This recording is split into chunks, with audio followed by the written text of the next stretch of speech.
Welcome to the Self-Growth Nerds podcast. I'm your host, Marie, a courage coach, creative soul, and adventure seeker. Since through hiking the Pacific Crest Trail in 2019, I'm on a mission to help you embrace your most confident self so you can achieve your dreams too. If you're eager for deep conversations, big questions, and meaningful connections, join me on the quest to discovering how we can create a more magical and memorable life. Hello, nerds! How are you? I'm feeling good today. I just got out of a pretty dark period in terms of mental health, and I decided to start going to the gym again to make it a non-negotiable. So my first class was yesterday. It was a bar class.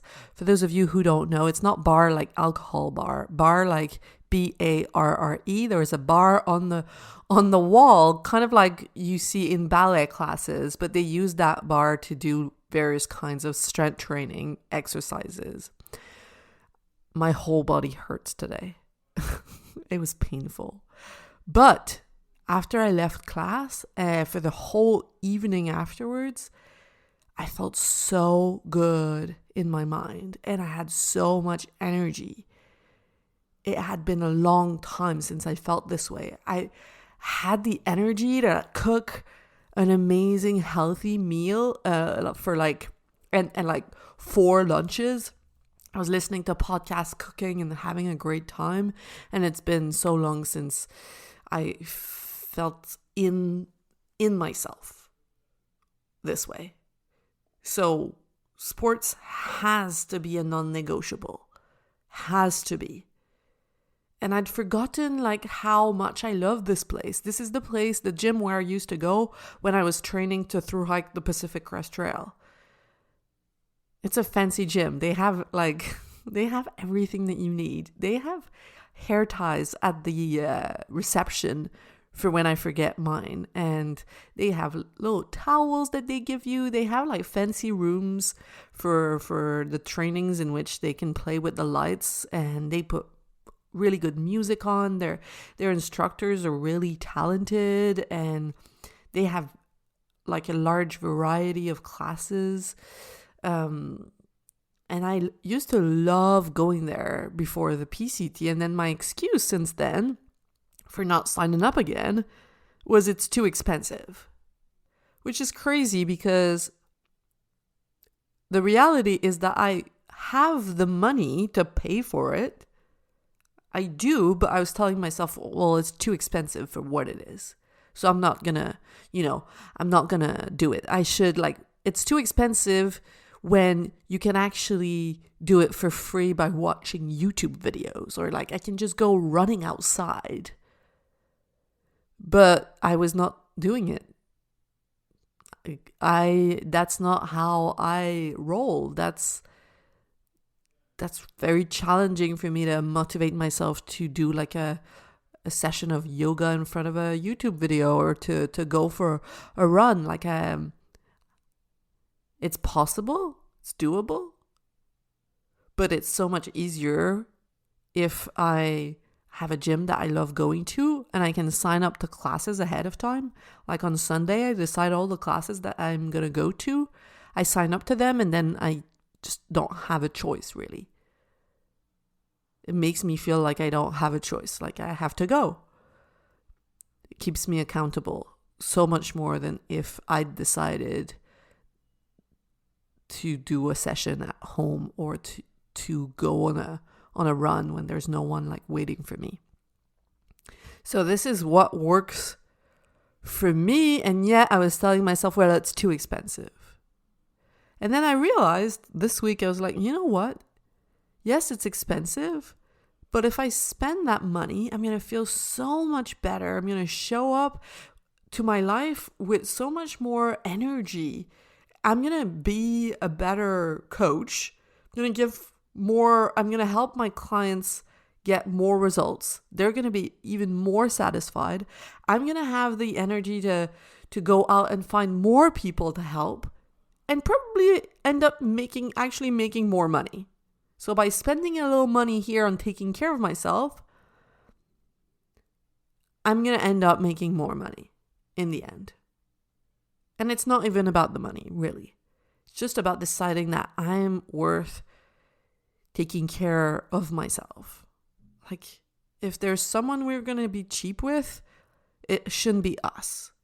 So, and you know what? I did that when I was in Phoenix last November. I had a convention, a work convention in Arizona that I was very much looking forward to. It was very important to me.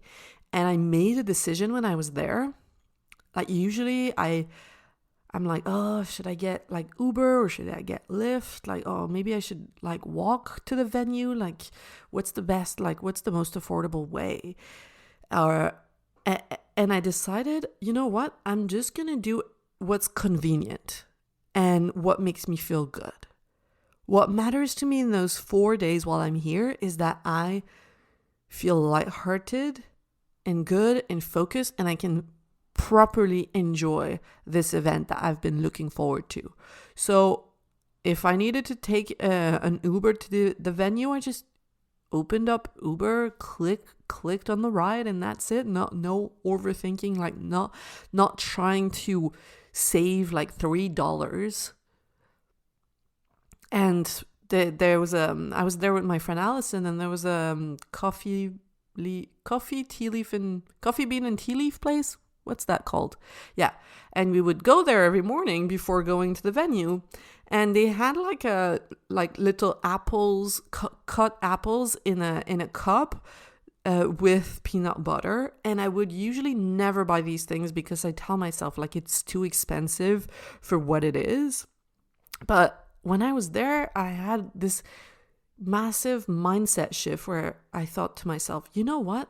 I just want to have snacks to eat throughout the day that are healthy and that make me feel good and that are going to ensure that I don't have a headache, that I don't have a tummy ache. So I just bought all the snacks without going to the limiting belief like, oh, well, this is it's just an apple cut into pieces and it's $5. Like, that makes no sense. I just decided to prioritize my well-being and to stop getting lost in the overthinking. And that made that weekend freaking magical. So same thing here with the gym. Okay, stop overthinking the money. Like, you have the money to spend. This is not going to put you in trouble. What matters most is how you feel. What matters most is your well-being. So just do it. Just go. And that was... I wish I'd had that mindset shift a long time ago. But better now. Better, what's the expression? Better late than never? Yeah. So where is it in your life? Like, let's use my experience to help you out. Where is it in your life right now that you're getting stuck in the details that don't really matter? So think about that. And like, how can you loosen up? How can you give yourself some wiggle room and prioritize your well-being instead of trying to save like a little bit of money here and there? Because when you feel good, then it's just going to be so much easier to go out and make more money. All right. So let's jump into today's episode, which was inspired by a conversation I had with a client of mine. I'm not going to name her because it's private, right? But I want to use the example. I want to use her as an example. So we were talking and she said to me, she was telling me about how she wants a flexible lifestyle similar to mine, where she can go hiking and go on adventures when she wants. And she doesn't have to be at a job like Monday to Friday, 9 to 5. So we were talking about how having an online business can be a great way to have a flexible lifestyle. And she said to me, oh, I actually tried in the past. I had an online course. I used my skills to create an online course, but it failed. Only one person bought.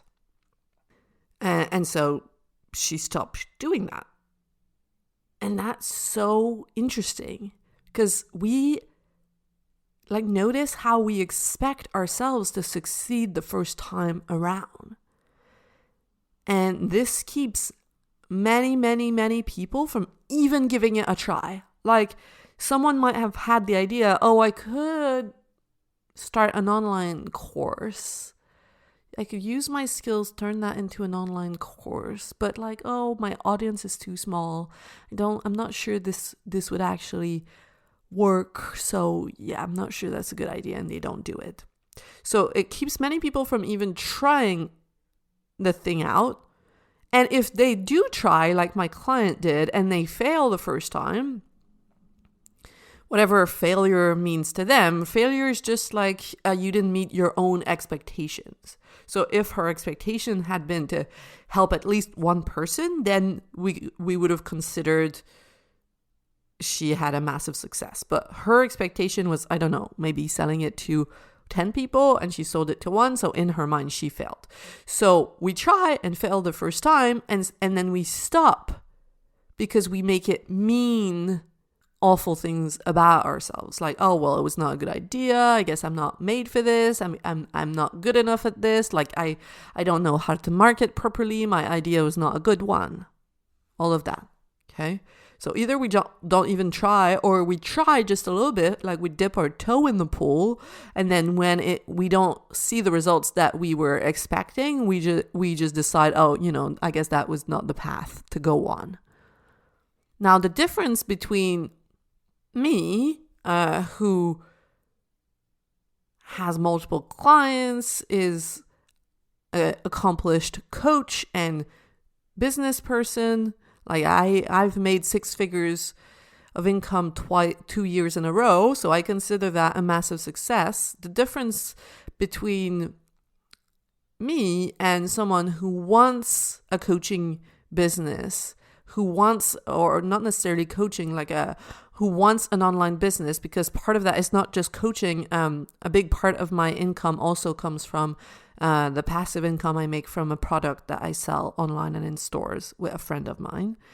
So the difference between me and someone who wishes they had a profitable online business so they could have a flexible lifestyle, but they don't have that. They just wish they did. The difference between me and them is not that I'm special. It's not that I have what it takes. It's not that I had the good idea. It's not that I'm more confident. No, it's that I was and still am willing to keep moving through the failures. I am willing to feel uncomfortable. The first few things I tried also didn't work out as well as I had hoped they would. But I decided to be a failure collector, to just keep going. There's a businesswoman that I really look up to. Her name is Sarah Blakely. She's the founder of Spanx, the underwear company. And she tells the story of her dad. When she was growing up, her dad at dinner every night would ask, in what ways did you fail today? Failure in her family was celebrated because it meant that you left your comfort zone and you tried something new. And so she probably developed a relationship with failure that's very different from most people. Oh, failure is good. Failure is how you figure things out. Imagine if we had a crystal ball and I told you, okay, you will need to fail 100 times before it works. Then you might as well get to work. And there's what my mentor, Brooke Castillo, calls condensed failure. If you know you're going to need to fail 100 times before you succeed, might as well fail 1 time every day. It's going to take you 100 days before you succeed, versus fail once every year, then it's going to take you 100 years before you figure it out. Do you see? Do you see that? If you want to be a New York Times bestseller, If we have a crystal ball that would tell us, okay, you're going to need to write 3,000 shitty pages before you become a New York Times bestseller, you'd be like, all right, deal. And you'd get to work. You'd write as many pages as you can every day with the time that you have. That's condensed failure. Start becoming a failure collector, failing as many times as you can, and that will get you where you want to be so much faster.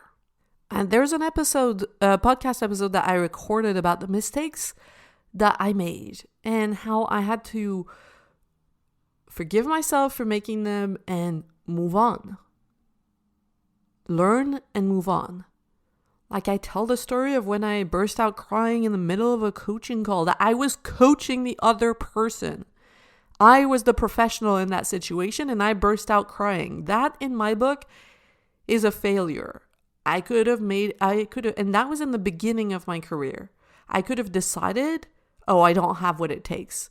I could have let the shame stop me from keeping going. I could have decided to tell myself, I'm awful at this, and went back to graphic design. I could have, but I decided to keep going. So let's deconstruct the biggest myth of all, which is that you need to feel confident about doing something before doing something. That is so far from the truth. And yet that's what we learn growing up, because in school, we think, okay, I want to feel confident before I take the test. So I'm going to study really hard, and then I want to feel ready to make sure that when I take the test, I'm going to get an A or I'm going to get a B. But that's not how real life actually works. If you wait to feel confident before you do something new, you're going to spend your whole life waiting. You don't need to feel confident. What you need is to feel courageous. To decide, I'm a courageous person. And courage is doing something before you're ready. Doing something while you're scared. Taking the fear, putting the fear in your backpack and going and doing the thing even though you feel awful. Do you think I felt confident the first few podcast episodes I recorded? No, I felt awful the whole way through. I felt super insecure while I was recording, while I was talking, while I was pressing on the publish button. Every time I do something new, I don't feel good and confident. I feel terrified. But I have developed the identity of courage. I'm someone who is courageous. And so if I'm afraid of doing something, it's a good sign that that's exactly what I need to be doing right now to expand myself and grow. I went and looked on Google for the definition of confidence, and it said on there that confidence is a state of being clear-headed, either that a hypothesis or prediction is correct, or that a chosen course of action is the best or most effective. Okay, so I'm going to give you 2 examples to show you how waiting to feel confident before doing something is the most poisonous way of thinking. Okay, that's going to slow you the way down. So my first example, if we think about the client I mentioned earlier, her hypothesis was, okay, I have this business idea for an online course for these people. My hypothesis is that it's going to work. It's going to sell to 10 people, let's say. Okay, feeling confident in that situation is feeling clear that this hypothesis is correct. Yes, this business idea will sell to 10 people. Now, you can do all the market research that you want and ask your friends what they think about it, your uncle that has some experience in business, that had a bakery 10 years ago, what he thinks. You can try to gather all that data. But reality is you will never be sure until you actually try it. So if you wait to feel confident before you try it, you're actually wasting so much time. That's why I'm not a big fan of market research, or just I'm not a fan of market research because I think it's a waste of time. Just create the minimum viable version of your service or product and get out there and try it and see how people react. That's the fastest way to figure it out. So here's another example. And I'm going to read the definition of confidence again, okay? Confidence is a state of being clear-headed, either that a hypothesis or prediction is correct or that a chosen course of action is the best or most effective. So I had a client who wants to move with his wife and child to a different city. And now, his hypothesis is that moving to that city is the right decision for his whole family. Feeling confident in that situation is feeling like this course of action is the best or the most effective one. Okay, now the problem here is that your brain will get busy thinking about all the worst case scenarios that could happen. Okay, well, if we move there, my wife could be unhappy. She could struggle to find work. My son could be lonely, not have any friends. I could not find a job. There's a million worst case scenarios that your brain will be very happy to delight in. Okay? And what does the right decision even mean when you think, okay, I think moving to the city is the right decision? Or when you ask yourself, is it the right decision or not? What does it even mean? That everyone will live happily ever after? That there will never be any struggle? That seems like a very, very high expectation and an unlikely, unrealistic hypothesis. So if we're waiting to feel confident about an unlikely, unrealistic hypothesis, we're just going to spend our whole life waiting to feel certain that this course of action is the best one, looking for external evidence, waiting for all the stars to be aligned to make us feel certain in our heart that this is the right thing to do, when reality is there's no right thing to do. There's no right decision. There's only the decision that you're going to make right. And that leads me to the difference between having confidence in what you want to do versus having confidence in yourself. Self-confidence. Okay, the word confidence comes from the Latin word fidere. I'm not sure how you pronounce that, which means to trust. So having self-confidence is having trust in oneself. So instead of waiting for confidence about your business idea, you tell yourself, I don't know if this business idea will work, but I trust myself to keep going until I figure out what does work. Do you see the difference? You transfer the confidence from having confidence in the business idea to having confidence in yourself. I don't know if moving to that new city, I don't know what moving to this new city will be like, but I trust myself to do everything I can to take care of my family in the process. So you don't have confidence in your decision. You have confidence in the actor, in the number one actor of your life. You have confidence in you. Now, self-confidence requires 3 things. Number 1, it requires integrity. So integrity means knowing you will follow through instead of hoping you will follow through. When I start working with my clients, so often they talk about their future self as if they don't have control over them. Oh, well, I'm going to start running every day and I hope I follow through. But I'm it's you. you're talking about yourself, like as if you don't have control over yourself. But because they have disappointed themselves in the past, like maybe they've decided on a training routine in the past and they haven't followed through, then they just make it mean that's how they are.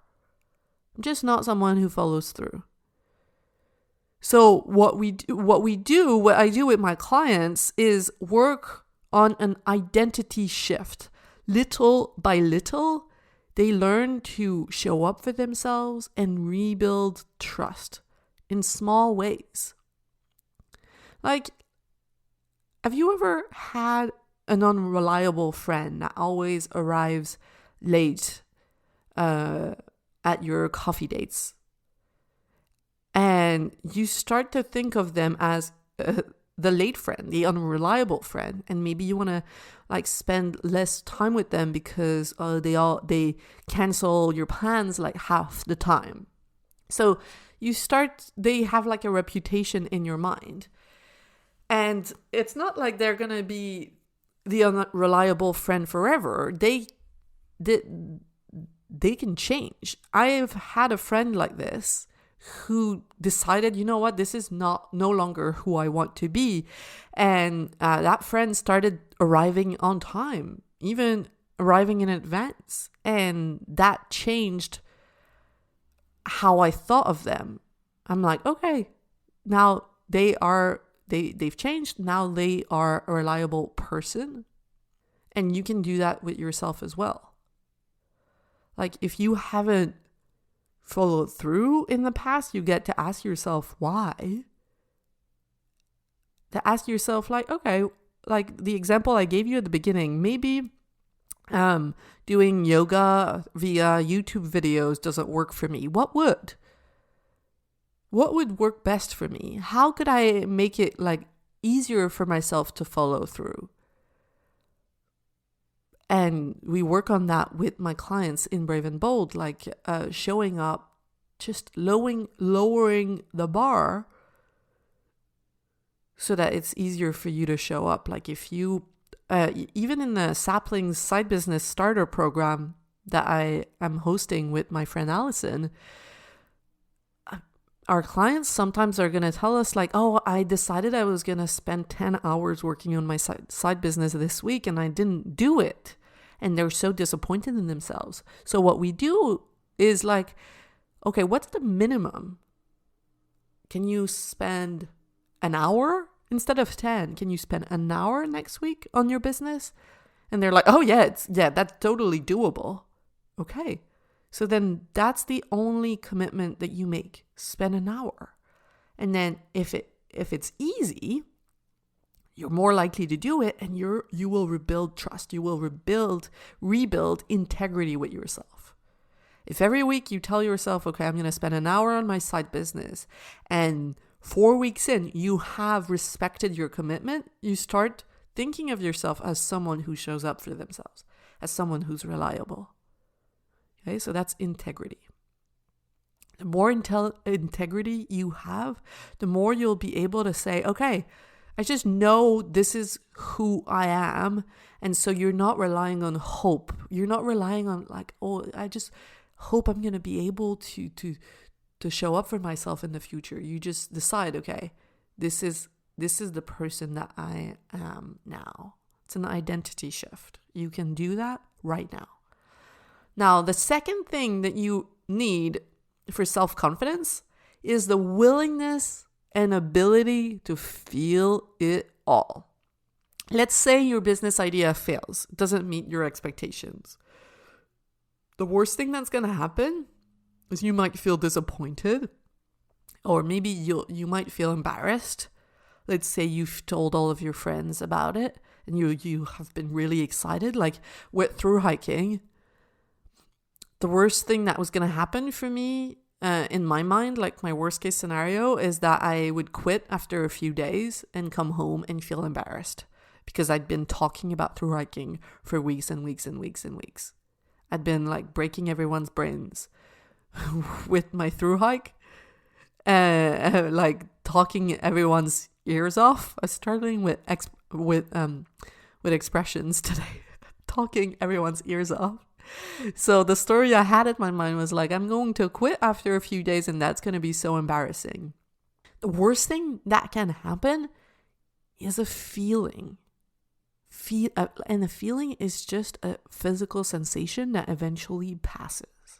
But if you're not willing to feel the disappointment or feel the embarrassment, you're not going to take any chances. If I hadn't been willing to risk feeling embarrassed, I wouldn't have gone at all. I would have decided to, disappoint myself ahead of time, which is what I see many people do. I'm not willing to feel true disappointment in the future, so I'm going to disappoint myself by not trying at all. But that's an error in thinking. It doesn't make any sense. Let's think about my client who wants to move cities. Let's imagine their child ends up struggling in that new city, struggling to make friends. They might experience feelings of, my client might experience feelings of guilt or sadness. Now, if they're not willing to feel any of that, they're not going to take any chances. They're not going to get to see what this could be like, what moving to this new city could be like. The thing is, we forget that feeling is just something that passes. You're not going to feel sad forever. Your child is not going to struggle forever. It's just a tunnel you're going to move through, a physical sensation that's going to move through you, and then it's going to be over. It's like a storm.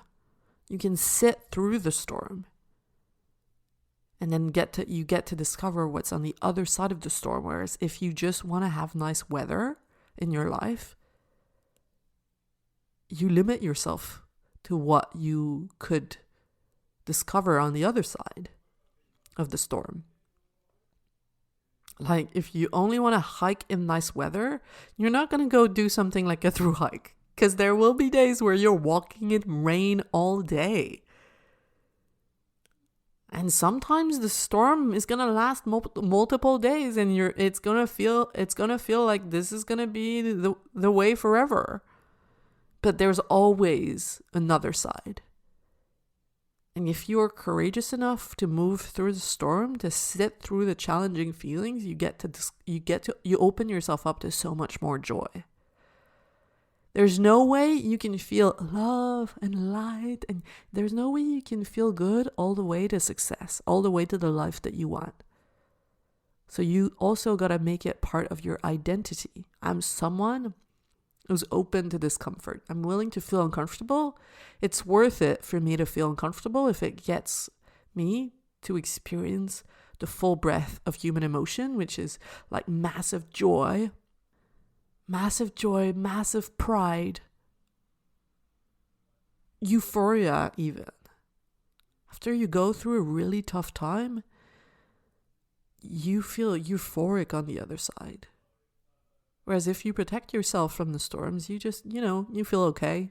You feel fine. You feel fine all the time. But if you want to feel more than fine, if you want to feel like your life is like this amazing adventure full of joy and fulfillment and passion, you also have to open yourself up to guilt, sadness, embarrassment, discomfort, disappointment. Just make that part of your identity. So I'm someone who's reliable, who has integrity. I'm someone who's open to discomfort. And the third thing you need for self-confidence is the ability to have your own back no matter what happens. So let's say your business idea fails. If your online course only sells to one person, having your back in that situation means to tell yourself it's normal. It just means you're getting started. Instead of telling yourself you're a failure and you should have known better than to embarrass yourself and that you probably just don't have what it takes. See the difference? If you think you're going to be an asshole to yourself when your idea, quote unquote, fails, you're never going to try it. Let's say you move cities and your child struggles to make friends. Having your own back in that situation means telling yourself that happens and that you can support them and it's going to pass and you're there for them and that it's going to help them grow. Instead of telling yourself you made a terrible decision and you're the worst parent of all times. And if you really cared about your child, you wouldn't have done that to them. If you think you're going to be an asshole to yourself when that worst case scenario happens, you're never going to take the risk. So this is also about an identity shift. You got to become someone who has their own back no matter what. Who can acknowledge the mistakes that they may have made, but doesn't make it mean that they are a mistake. You have to be your own best friend. Like, think about if your friend was to launch like a business idea and it failed in their eyes, you'd be kind to them. You'd be like, that's okay. Like, this is normal. Just try again. I'm there for you. You have to be your own best friend. Okay. And this is all stuff that we work on every week in my program, Brave and Bold. Because here's the thing. This is all easier said than done because your default programming has been working this way your whole life. You're working against your subconscious. So like, it's one thing to hear a podcast episode and you're like, yeah, okay, that makes sense. I'm gonna be that person from now on, and it can help. But it's just like learning a language. If you want to learn Spanish, you can do Duolingo. You can like watch movies in Spanish and do like a few online courses. But there's nothing better to learn Spanish than to go live in a Spanish country for 6 months, because that's going to rewire your brain. So that's what we do in Brave and Bold. We rewire your brain by doing this work every week for 6 months, every week. And when you come out of Brave and Bold, you have so much more self-confidence, and that matters because if you're willing, imagine what would become possible for you if you're willing to fail, if you're like, bring it on. I don't care about hearing a no. What would you do? You'd make a lot more requests. If you didn't care about people rejecting you and saying no, you'd make more requests. You'd go in, ask for a raise. You'd go out, put yourself out there with your business idea. You'd take more chances. And the more chances you take, the more likely you are to get what you want. You'd like write your book. You'd self-publish your book on Amazon. I don't know. You'd like record videos of you doing stand-up comedy and put them online and maybe find like a crowd of people that love your stuff. You'd post your art online. You'd maybe organize like an exhibition with your paintings in your town. I'm thinking about two of my clients who wanted to try freelancing on the side. And both of them, through Brave and Bold, we have a challenge called the 30 days of discomfort, where you have to put yourself out there and do something uncomfortable every day. And everyone chooses what their challenge is going to be. And so both of these clients decided they wanted to put themselves out there to find freelance work. And both of them did. Both of them within, one of them within a month, the other one within 2 months, got their first freelance gig. And so they're making extra money. Within a very short period of time, they have their main job and then they're making extra money on the side doing something that's super fulfilling for them. And both of them said the same thing to me. They thought, oh, I never thought it would go this fast. I would never have pushed myself if it was not from this structure. Other examples of what happens when you're willing to fail, when you're open to discomfort. I have many examples. One of them is how I met my ex and how I met my current partner. So my ex, I met in a coffee shop. He was the barista and I just asked him out. I was like, I don't care if he says no. I don't care if he thinks like I'm over the top or inappropriate. He can just say no if he doesn't want to go. And he said yes. And Ollie, I met my current partner, I met at the climbing gym. We talked twice. We climbed together twice. And then the second time I just waited for him at the exit of the gym and I asked him out. I said, do you want to go for a drink sometime? I was open to hearing a no, but he said yes. The more open you are to hearing a no, the more you're going to make requests, the more likely you are to getting a yes. Same thing with the event. I'm going to an amazing event in Wales this summer. It's called the Do Lectures. They only accept 100 people. And it's like been my dream for years to go there, but I had never applied. And this year I was like, okay, they're probably not going to pick me because I'm not special. You know, our brain does that. I don't have anything special. So, but I'm just going to practice applying. I'm just going to assume they're not going to pick me, and I'm just going to practice applying, and I'm just going to apply every year until they do pick me. So I was like, okay, I'm just going to have fun filling in this application. And you know what happened? They invited me to the event, and I'm going. So that was a massive, massive eye-opener for me. And one other thing that I did a few weeks ago, I was like, wouldn't it be nice to receive guests on my podcast? And so I decided, okay, I'm going to invite 15 different people to come on my podcast. And I made a list. And then the first 10 people were people that I thought, okay, this is doable.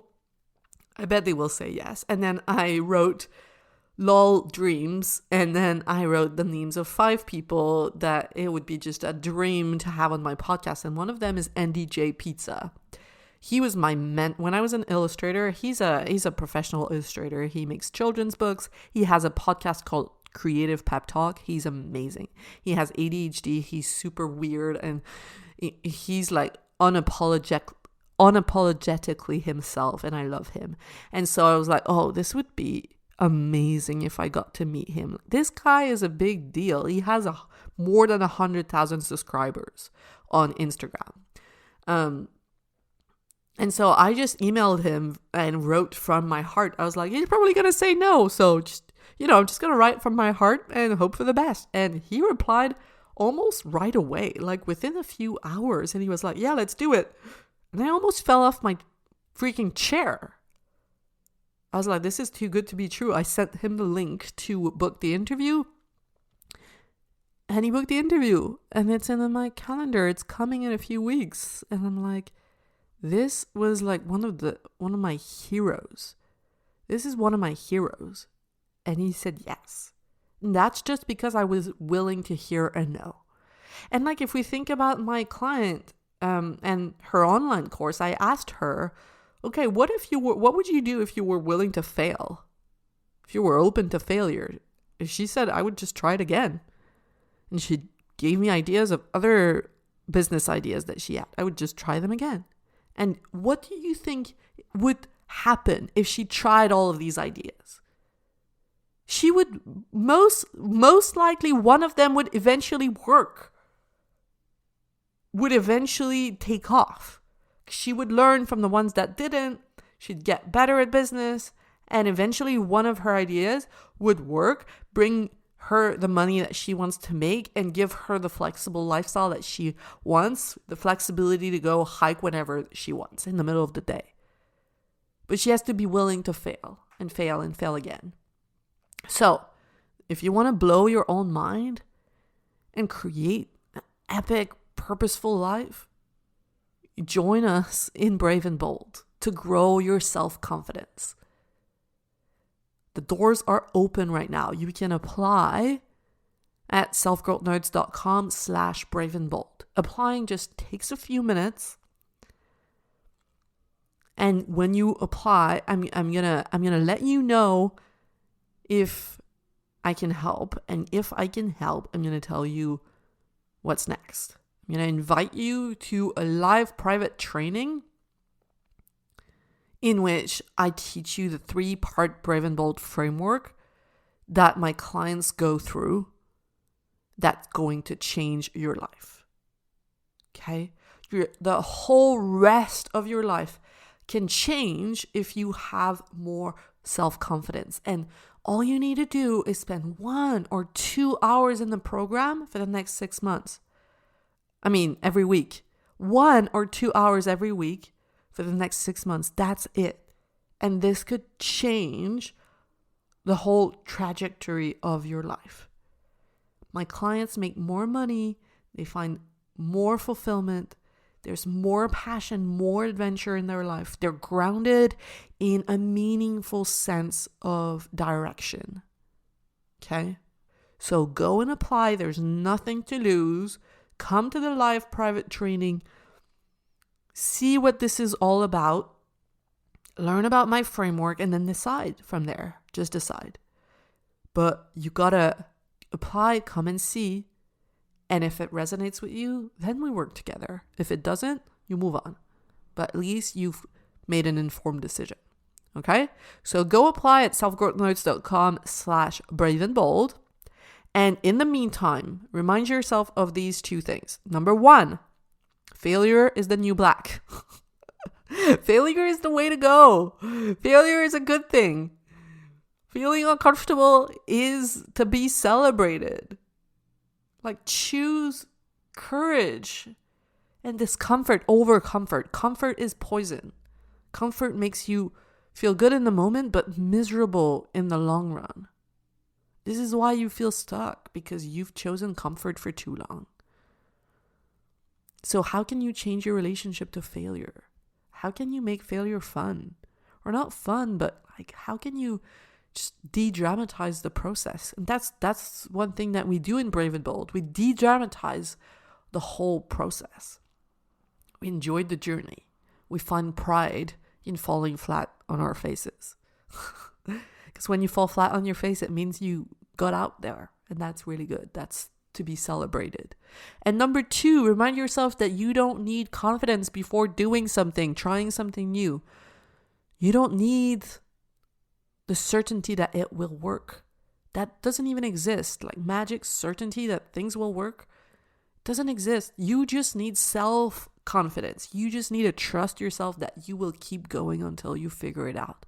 That, my friends, is the only guarantee that you will ever have in your whole life. Okay, so that's it for this week. I love you all. Go apply for Brave and Bold because the live private training is this Wednesday. Okay, you'll still, if you're listening to this on Wednesday or after Wednesday, you can still apply. I'll send you the replay. So selfgrowthnerds.com/braveandbold. I cannot wait to read about you and about what you want to create in your life. Okay, have a beautiful week and I will talk to you next week. Bye. If you love what you're hearing on the Self-Growth Nerds podcast and you want individual help finding a new direction for your life and developing the courage to make your dreams a reality, you have to check out how we can work together on selfgrowthnerds.com or message me on Instagram at selfgrowthnerds. My clients say they would have needed that support years ago. So if you're tired of feeling like you're wasting your life, don't wait. Get in touch now, and I cannot wait to meet you.